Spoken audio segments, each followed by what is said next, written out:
chapter we'll discuss about the user input. So now what happens, in the last couple of chapters we had discussed about the variables and the constant represented by the val keyword. So what we had done there, we hard coded the variable. We had initially assigned some specific value, hard coded value to that particular variable or a constant. But now suppose what you would do when you have to take the input from the user.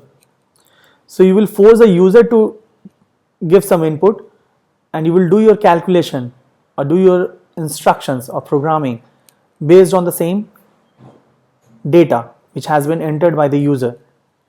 So for that we use some APIs or methods. So now see what is there for the user input in Kotlin. So we take the input from the user in Kotlin using various methods. Example, read line.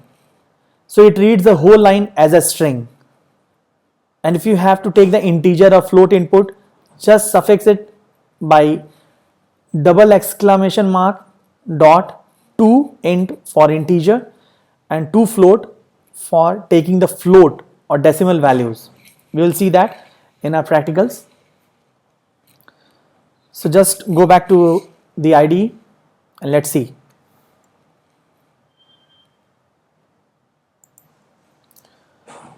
So now we'll make one more file over there. Just scan data. Okay, just copy this stuff.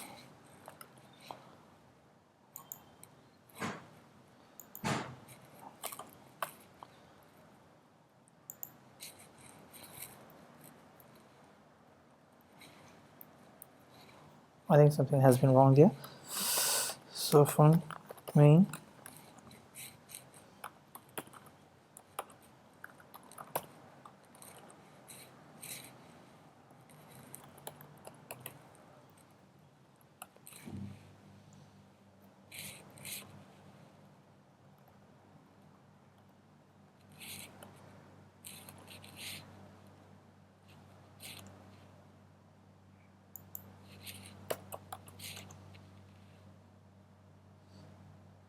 So did I do something wrong over there?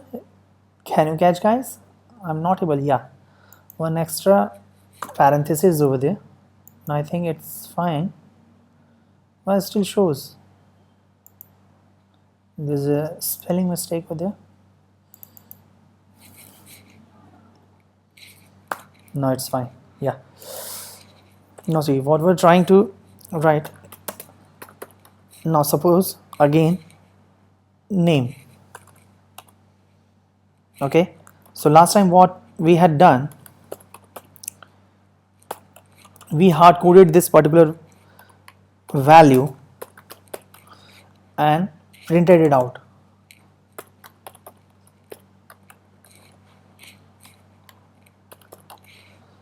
Okay,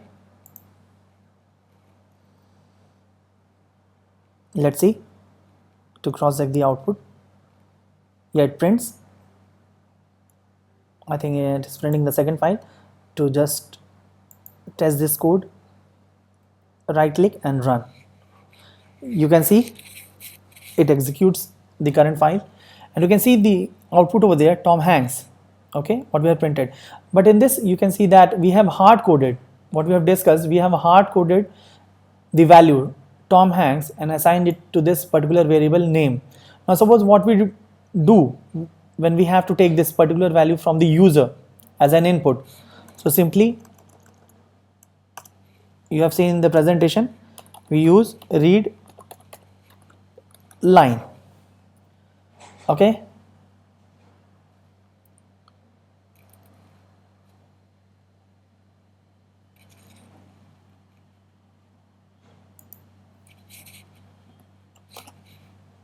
now yeah, this is optional because what it is discussed that user may input or may not input some data. Now run this code and watch what happens in the console. It compiles. Fine.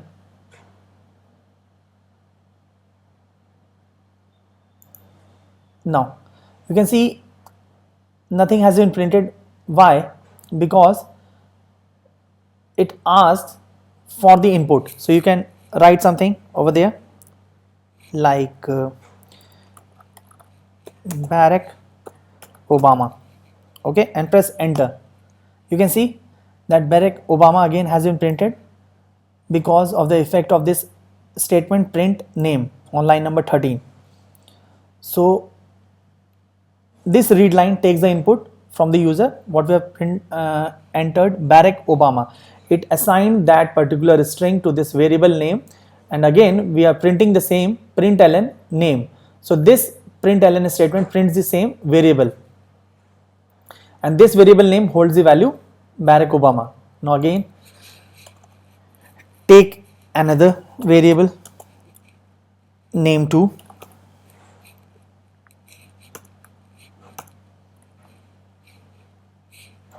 of type string again,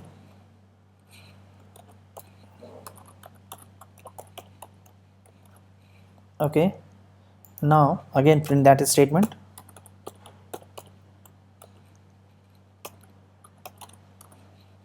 Run this code.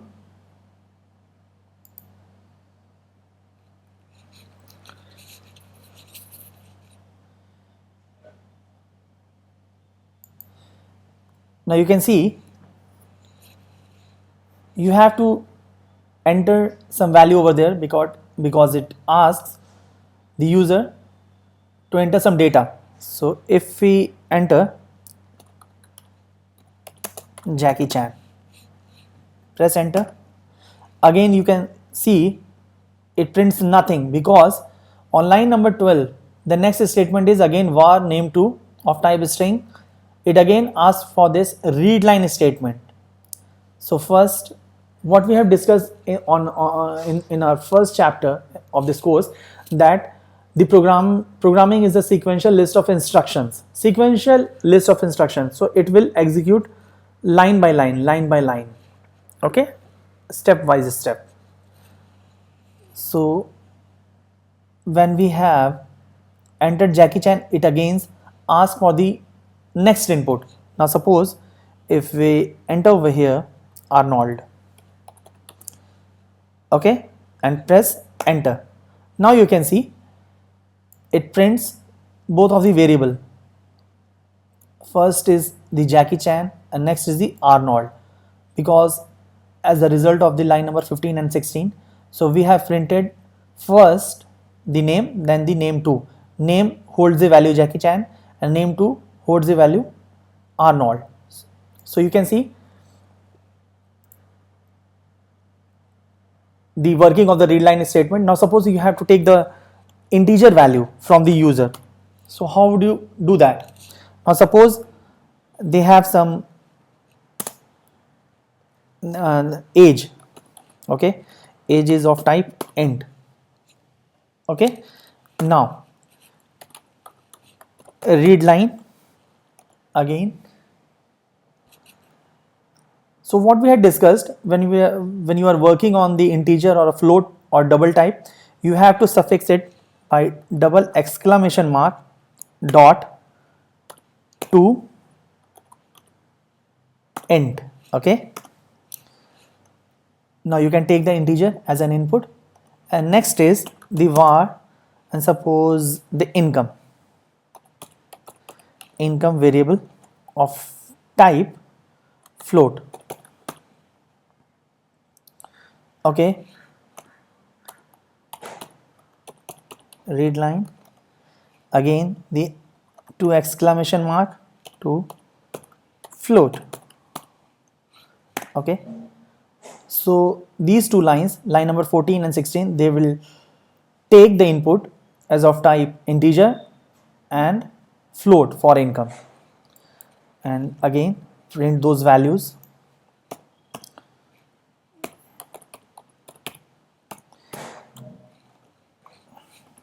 It is pretty much cumbersome at the start, but later when you feel comfortable with the language, you will love it. Kotlin is pretty much good and easier in comparison to the other languages.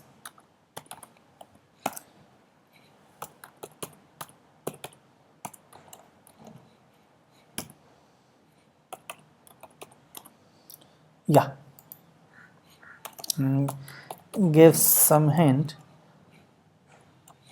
to check whether the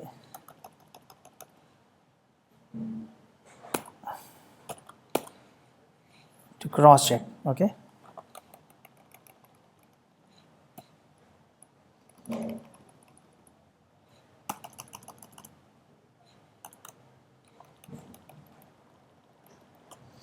Now this has been done. Let's run this code and wait for the output. It's building.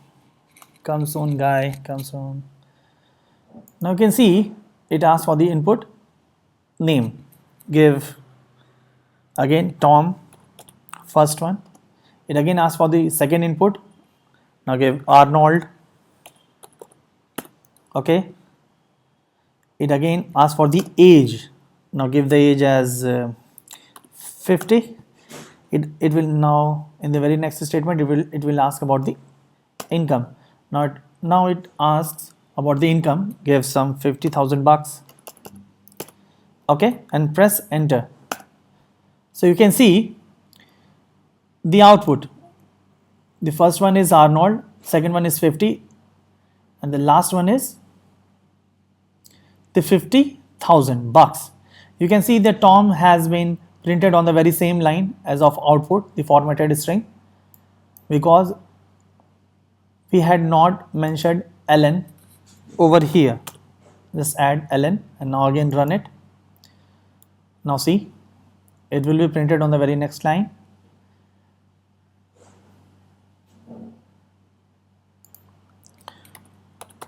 Tom, again the input